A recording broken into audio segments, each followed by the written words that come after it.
At the family reunion I funded, they handed out custom t-shirts to everyone. Mine read, "Biggest disappointment." I didn't argue. I just smiled, pulled out a thick stack of documents, ripped them cleanly in two, and walked out. An hour later, they finally realized what I had destroyed, and the phone calls started flooding in. I wish I could say it caught me off guard, that it hit me out of nowhere, but truthfully, it felt more like the last puzzle piece in a picture I'd been pretending wasn't real. I stood there holding the shirt, staring at those bold black words as if they'd been tattooed across my chest. Biggest disappointment. How thoughtful. My sister Laura was already chuckling. "It's just a joke," she said. From across the table, Frankie Ben raised his beer and shrugged. "Come on, man. It's kind of funny, right?" My parents. They stayed quiet at first. Then my mom gave a soft laugh like someone had just cracked an awkward joke at a PTA meeting. My dad shook his head and smiled. The kind of smile people give when someone stumbles on the sidewalk. I nodded once, then again, slower. "Right. Funny." I folded the shirt with care and placed it at the edge of my plate. Nobody noticed my hands trembling. Or maybe they did and simply didn't care. I don't know what I expected. I had paid for the whole thing, the venue, the food, the travel, even the matching shirts. That's the punchline, isn't it? They used my credit card to print that label. Hilarious. I spent months planning this weekend. Booking the old lakeside house they always talked about so fondly. I thought naively, I guess, that maybe nostalgia would soften them, that maybe this time I'd feel like I belonged. Instead, I got a printed reminder of exactly where I stood in the family. And the saddest part, I wasn't even mad, just exhausted. The kind of tired that seeps into your bones and settles like cement. I pushed back my chair and smiled. "Be right back," I said, and headed upstairs to the guest room. Technically, it was my room since I'd rented the whole house. I opened my bag. The folder was right where I'd left it, thick, crisp, waiting. I had printed the documents on special parchment, something that felt meaningful, something they could hold on to. I'd even thought about bringing champagne to celebrate the news. Instead, I returned to the dining room and stopped just behind my empty seat. No one noticed. They were too busy taking a group selfie in their brand new shirts. Perfect. I slid the folder open, removed the papers, and started tearing them in half slowly. Intentionally, one page at a time. Laura turned around first. "Wait, what is that?" Ben frowned. "Is that a contract?" I said nothing. My dad rose halfway from his chair. "Frank," I placed the shredded papers in front of my untouched plate. Smiled again, this time with an edge. "Enjoy the shirts." And I walked away. No yelling, no slamming doors. Just the sound of my footsteps on the old wooden floor. The creak of the screen door behind me, and the cool night air brushing my face. Like a quiet kind of freedom. I didn't even bother grabbing my jacket. I didn't need it. I was halfway to the car when the first call came in, then a second, then 3 more. Like a dam cracking open. I didn't answer. Not yet. Let them read what I destroyed first. Let them feel it. I sat in my car for 10 minutes before even turning the key, just staring at my hands on the wheel. Still calm. Still too calm. Like my body hadn't caught up with what had just happened. They laughed. That part kept looping in my head. My mom, my siblings, even my dad, like it was all so harmless, like calling me. Their biggest disappointment was just another cute little family quirk, right up there with Laura's passive-aggressive holiday cards and Ben's jokes about me being single. But it wasn't harmless, and it wasn't new. I could trace it back to age 9. That was the year Ben broke the neighbor's window with a baseball. And I got grounded for not stopping him. Laura lied about failing a test, and I got a lecture about being a bad influence. Every mistake in that house somehow had my name attached to it. Even if I wasn't in the room at 12, I remember getting a C in math, my first. I cried, not because of the grade, but because I knew exactly what was coming. Dinner table, sarcasm. Mom's dramatic sigh. Dad's quiet disappointment.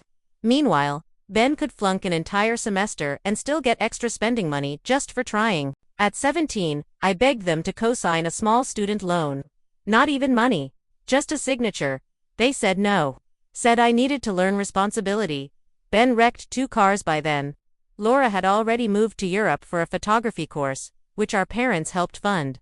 But I needed to learn responsibility.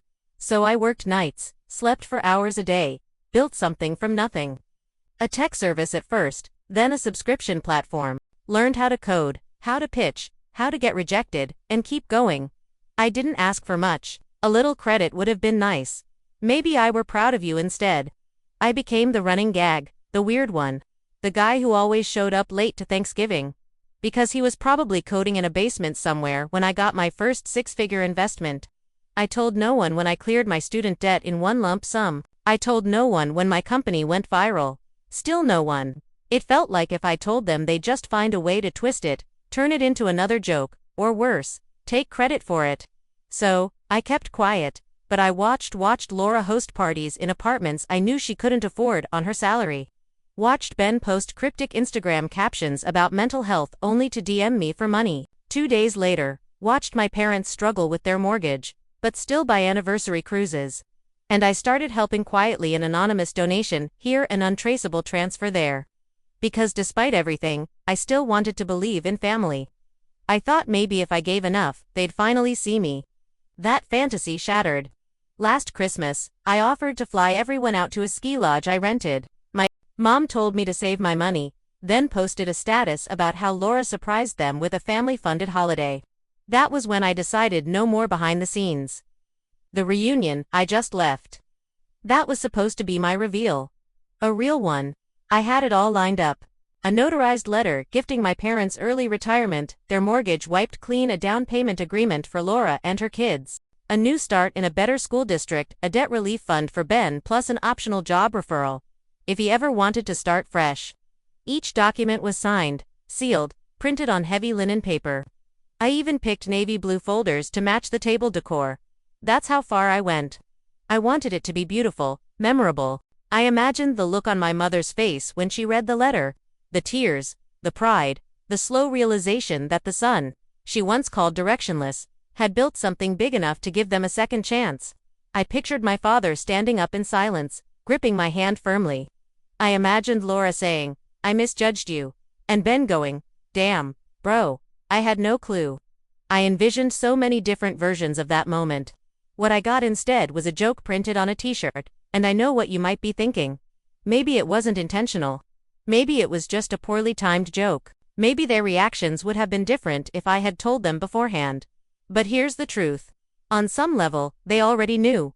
They saw the car I drove. They noticed my clothes. They clocked the way people responded when I casually mentioned my company's name. Once my mom even asked if I was doing okay financially. But in that cautious practice way people use when they re-fishing for confirmation, but do you want to come off as impressed? They didn't care. Or maybe they did care and they hated what it revealed about them. So they laughed because keeping me in the disappointment box was easier than accepting they might have been wrong. And now they were going to find out exactly what was inside those papers. Not just them, everyone. Everyone who ever heard them whisper about poor Frank.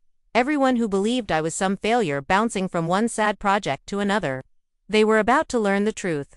But things had to get worse first. Because I hadn't even seen the messages yet. The ones they were already firing off. The lies taking shape. The narrative they were crafting before I had a chance to say a word. That came next. I hadn't even reached the city before the rumors started to fly. The first call came from a friend I hadn't heard from in months. "Hey man, your sister posted something kind of weird. Said you had a breakdown at the reunion. You okay?" Breakdown. That was the word she used. I opened Facebook, and there it was. A picture of the dinner table from earlier. T-shirts spread out. Wine glasses still half full. A cake in the middle. The caption read, "Some people just can't handle being part of a family. We still love you even when you self-sabotage." No names, no specifics. But the implication was crystal clear. The comments were flooded with vague sympathy and passive-aggressive takes. "So sorry girl. You deserve peace. You did your best. Some people are just toxic. Family can be messy. Sending hugs." That alone would have been bad enough. But then came the pings. Group chat messages, screenshots, forwarded texts from cousins.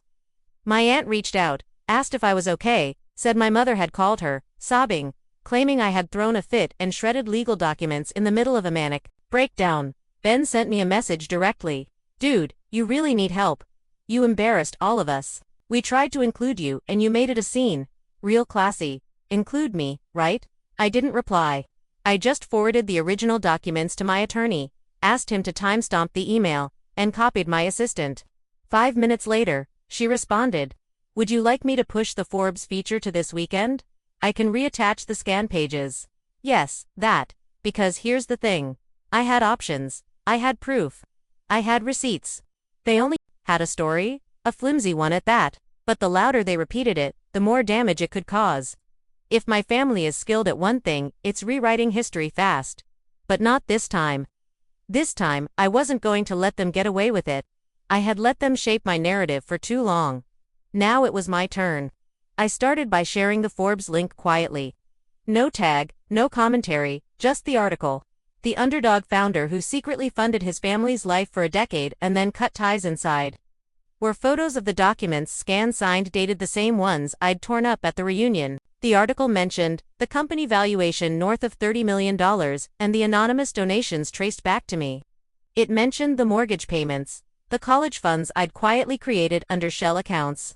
It mentioned the tech mentorship grant I launched 6 months ago for people who'd been written off by their own families. And it mentioned briefly, but clearly, why I walked away. Not with bitterness, with clarity. Within hours, my inbox exploded. First were the congratulations, then the apologies, then the panic. A voicemail from Laura. "Why would you make that public? You're humiliating us." Text from Ben. "Wow, real mature. Hope you feel good about ruining the family name." Then my mom, "We need to talk. You misunderstood the joke. We were just having fun." Misunderstood a joke. It was almost funny the way they were doubling down, but it wasn't over. Not yet, because the story was gaining traction in the spotlight I never wanted. It was about to get a lot brighter. A YouTube channel picked it up, then a podcast, then a short documentary. Comments flooded in. People chose sides, but mostly they chose me because people recognize humiliation when they see it, especially when it wears a smile and calls itself family. Ben tried to clap back online, posted a rant about me being unstable, said I was twisting facts. Someone responded with a screenshot of the contract I'd written for him annotated with dates. Someone else found an old tweet where Laura joked about being the golden child. Not so funny. Now a tech influencer, I didn't even know, shared the Forbes article with the caption, "Let this be a reminder. Not every black sheep is lost. Some are just done with wolves and sweaters." They thought they could smear me, discredit me, make me look like the problem. Instead, they ended up exposed. And still, I hadn't said a word publicly, not once, because I didn't have to. I had something better than a rebuttal. I had receipts. And now I had the world watching. You'd think after the article, after the messages, after the public unraveling of their favorite story, they'd back off. They didn't. If anything, they doubled down. Then posted a long thread about how I was exaggerating for sympathy. He said I had a history of being dramatic. Said I was always the one who felt left out, even when they tried their best. Laura started damage control with extended family. She told them I wasn't well, that the money had gone to my head, that I'd cut ties, not because of a t-shirt, but because I was always looking for a reason to leave, and my parents, they stayed quiet publicly. But I know they were calling around framing it as a misunderstanding, a sad situation. He just took things the wrong way.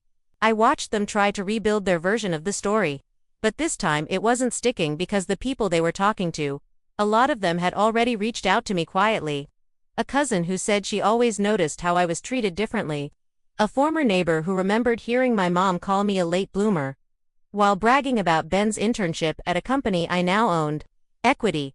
And the part that hit hardest wasn't their spin. It was the realization that I had spent so long hoping they'd change. I didn't notice how much I had. I was no longer the kid trying to earn a seat at their table. I had my own table now, and the silence that followed that realization. It was the first time I felt peace in years. They sent a letter. It wasn't an apology. Not really. Just a carefully worded, "We're still your family and we love you and we hope you can move past this. Move past it."